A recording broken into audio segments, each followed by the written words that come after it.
নির্বাচনের সার্বিক প্রস্তুতি আমরা সম্পন্ন করেছি। আমাদের সব ভোট গ্রহণকারী কর্মকর্তাদের প্রশিক্ষণ সম্পন্ন হয়েছে, তাদের নিয়োগও দেওয়া হয়েছে। আগামীকাল আমাদের ব্যালট সহ পোস্টাল ব্যালটও চলে আসতেছে।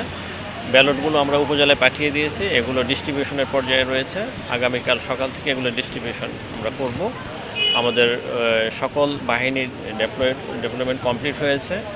আমাদের পর্যাপ্ত পুলিশ, সেনাবাহিনী, বিজিবি, র্যাব, আনসার আমরা পেয়েছি এবং আমরা এই জেলায় 29 জন ম্যাজিস্ট্রেটকে আমাদের নির্বাহী ম্যাজিস্ট্রেটকে আমরা নিয়োগ করেছি।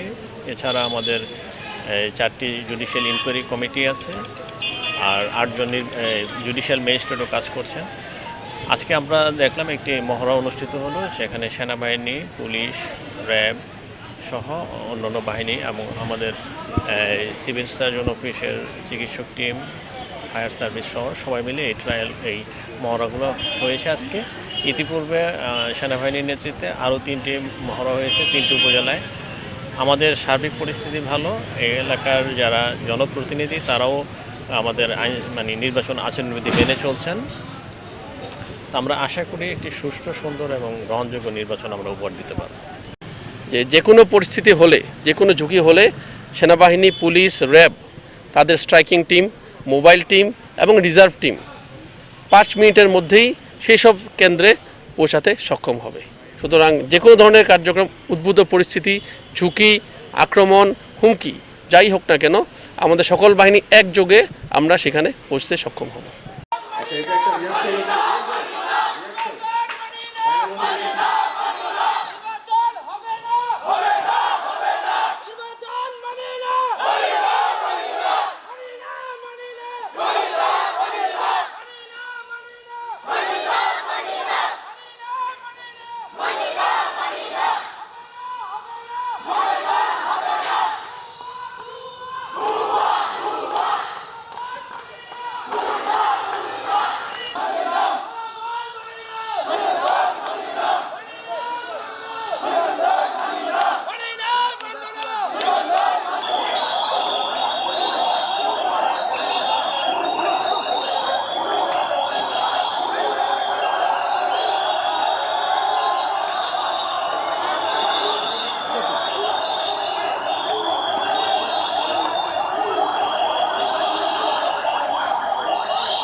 গ্রেফতার করা হয়েছে।